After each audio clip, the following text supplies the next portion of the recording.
जय हिंद। मैं हूं परवेज पवार और आप देख रहे हैं एलकेबी न्यूज। देश में महाकुंभ जो है वो विदेशों में भी सुर्खियों में बना हुआ है। बीते दिनों एक हृदय विदारक घटना महाकुंभ में हुई, जिसमें बड़ी संख्या में लोगों के हताहत होने की खबर आई।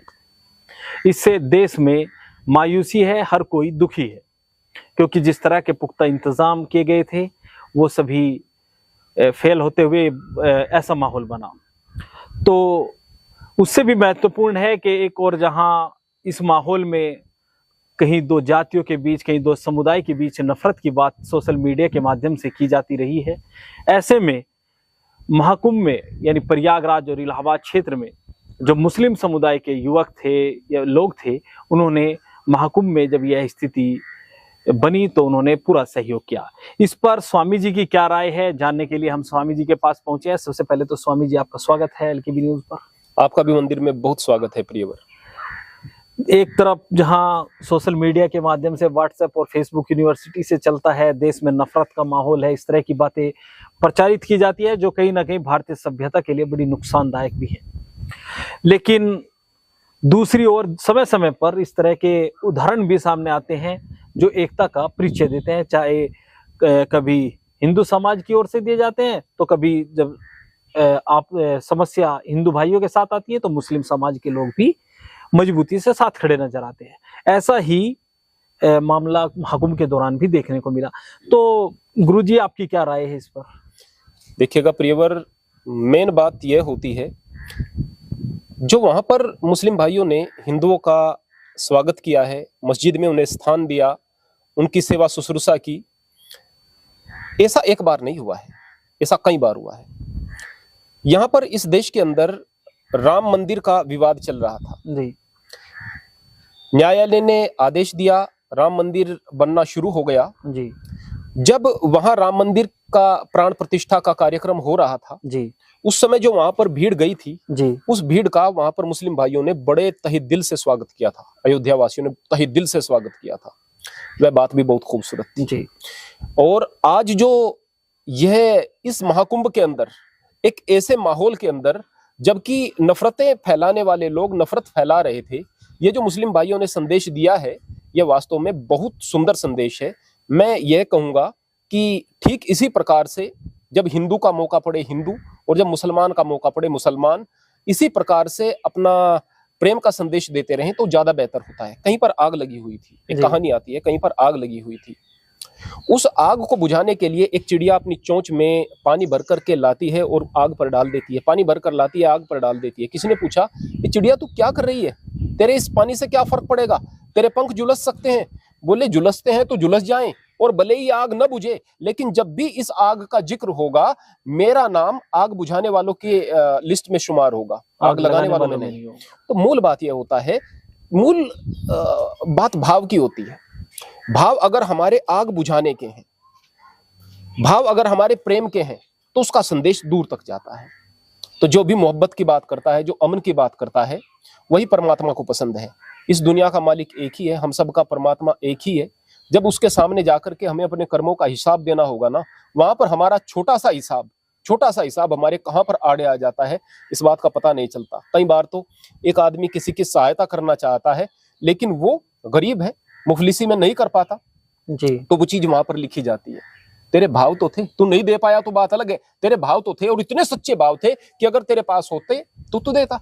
तो आज अगर कहीं पर नफरतों की बात हो रही है, ऐसे में अगर कोई मोहब्बत की बात करता है तो उसकी तो तारीफ होनी चाहिए भाई, और खुलकर होनी चाहिए, और उसका प्रचार भी होना चाहिए। और सभी का कर्तव्य है कि इस तरह की कोशिशों का प्रचार, एक बार आप मोहब्बतों का प्रचार तो शुरू करके देखो भाई, फिर देखिएगा मोहब्बत की होड़ लग जाएगी, कंपटीशन मोहब्बत का हो जाएगा। आप प्रचार नफरतों का करते हैं तो नफरतों की ओर लग जाती है जी। फिर कंपटीशन नफरतों में हो जाता है, तूने ऐसा किया मैं ऐसा करके दिखाऊंगा, मैं ऐसा, यानी इस अहंकार में, तकब्बुर ही तो मालिक को पसंद नहीं है ना, अहंकार ही तो पसंद नहीं है।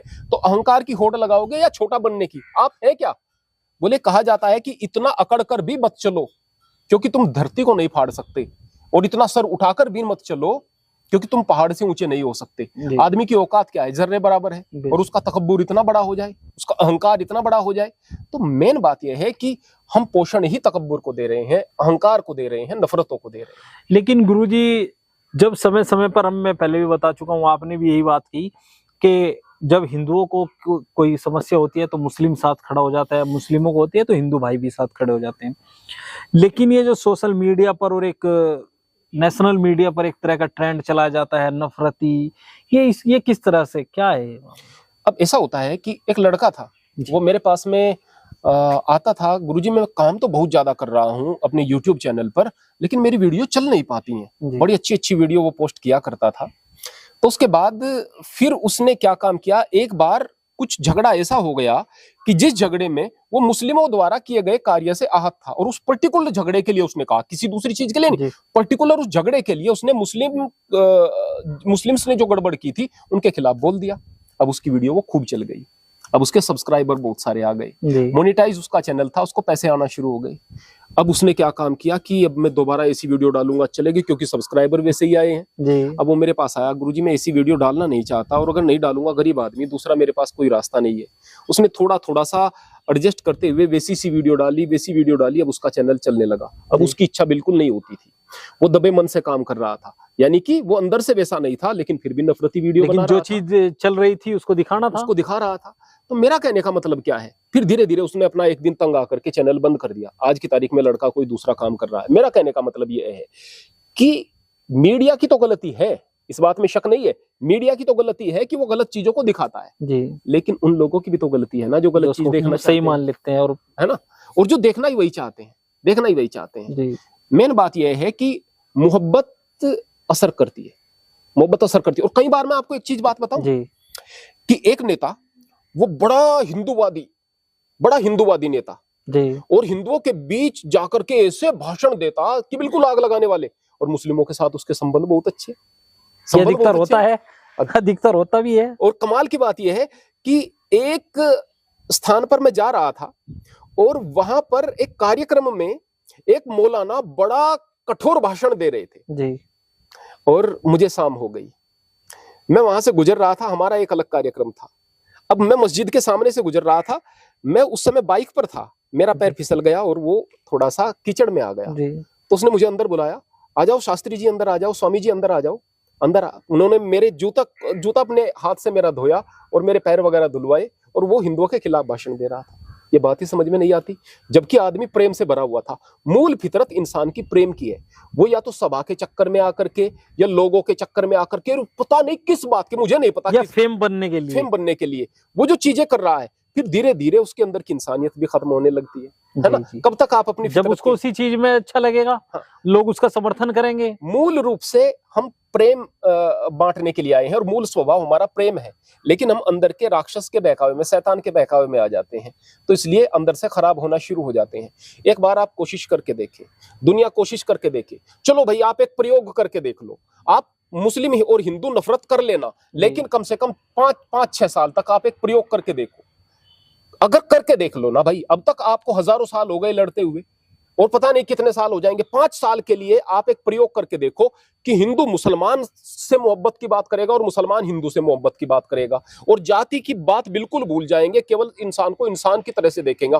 5 साल के अंदर हिंदुस्तान सबसे बेहतरीन मुल्क बन जाएगा, यकीनन सबसे बेहतरीन, और दुनिया के लिए एक मिसाल बन जाएगा। करके तो देखो, 5 साल की तो बात दूर है, मैं कहूंगा 1 साल में भी आप इतने बेहतरीन हो जाओगे, और इतना मजा आएगा कि आप इस चीज को छोड़ ही नहीं सकोगे। अगर एक नफरत करने वाला आदमी भी नफरती भाषण देकर के आएगा ना, और रात को सोएगा तो बेचैनी रहेगी अंदर, और अगर मोहब्बत भरा भाषण कहीं पर देकर के आएगा ना, और उसके दिल में ये तसल्ली होगी कि मैंने प्यार बांटा है, प्यार भरा भाषण देते हुए प्यार अंदर उमड़ने लगता है, उसको सुख की नींद आएगी, है ना। मोहब्बत का जो परिणाम है वो सुख है ना, और नफरतों का परिणाम जो होता है वो आग है, यानी कि क्रोध जो है वो आग है, वो आपको पहले जलाता है।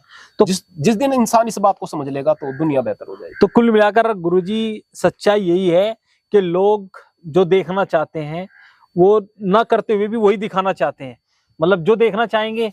अगर कोई नफरती भाषा को पसंद करता है, किसी को लगता है कि नफरती भाषा आपको वायरल कर देगी, क्योंकि आज के टाइम में वायरल होना भी एक बड़ी वो है, लोगों की ख्वाहिश रहती है कि वो चर्चाओं में आए, तो नफरती भाषाओं से अगर कोई जल्दी वायरल हो जाता है तो उसी तरीके से तैयार कर लेता है, उसी रास्ते पर चल पड़ता है।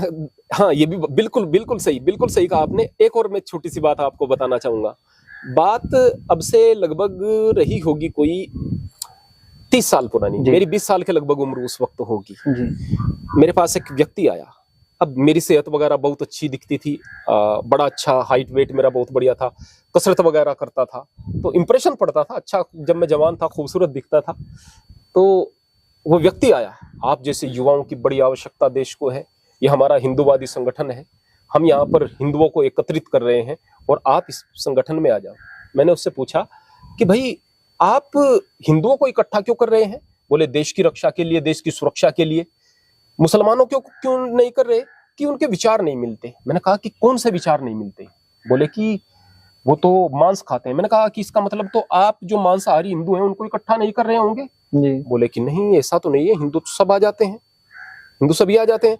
मैंने कहा कि फिर शराबी होंगे उनको नहीं कर रहे होंगे? कि नहीं, शराबी हो उनको भी कर रहे होंगे। मैंने कहा कि जो गलत काम करते हैं, क्रिमिनल टाइप होंगे वो? कि नहीं, वो भी आ जाएंगे हिंदू। फिर आप कर क्या रहे हैं? कर क्या रहे हैं? यानी आपको पता है कि जिस चीज को आप गलत मान रहे हैं आपकी कम्युनिटी में भी वही लोग कर रहे हैं। जिस चीज को अगर मुसलमान कहेगा कि भाई मैं तो शराबी लोगों से नफरत करता हूं, तो मुसलमान नशा बहुत ज्यादा कर रहे हैं। वर्तमान में मेरे लिए, मैं मंदिर में बैठकर कह रहा हूं, मेरे लिए सबसे बड़ा जो चिंता का विषय है हमारे क्षेत्र में, हमारे मुस्लिम भाई जो नशे का कारोबार आज की तारीख में कर रहे हैं, मेरे लिए चिंता का विषय है। मैं काम करना चाहता हूं इस विषय में, है ना। सवाल इस बात का है कि नशा मुसलमान भी कर रहा है, हिंदू भी कर रहा है, गलत हिंदू भी है, मुसलमान भी है, सभी लोग हैं। जब आप इस बात को लेकर के कि भाई मुझे हिंदू से नफरत करनी है या मुसलमान से नफरत करनी है आगे बढ़ेंगे ना, तो आपका सत्यानाश होगा, देश का सत्यानाश होगा। और जब आप ये देखेंगे कि जहां पर भी बुराई है उस बुराई को खत्म करना है, और जहां पर जो भी परमात्मा का नाम ले रहा है, उस मालिक का ये नाम ले रहा है, तो उस वक्त जब भी कहीं पर वैदिक मंत्र सुनाई देगा तो उस मुसलमान को ऐसा लगेगा उस मालिक का नाम लिया जा रहा है। और जब भी अजान की आवाज सुनाई देगी तो उस वक्त हिंदू को लगेगा कि उस मालिक का ही तो नाम लिया जा रहा है। उस वक्त इस देश की फिजा ही कुछ और। यानी नफरत और लगाव किरदार से होना चाहिए, किस आदमी का क्या किरदार है उसी हिसाब से उसके साथ व्यवहार होना चाहिए, ना कि धर्म जाति देखकर। जी हाँ, जी हाँ।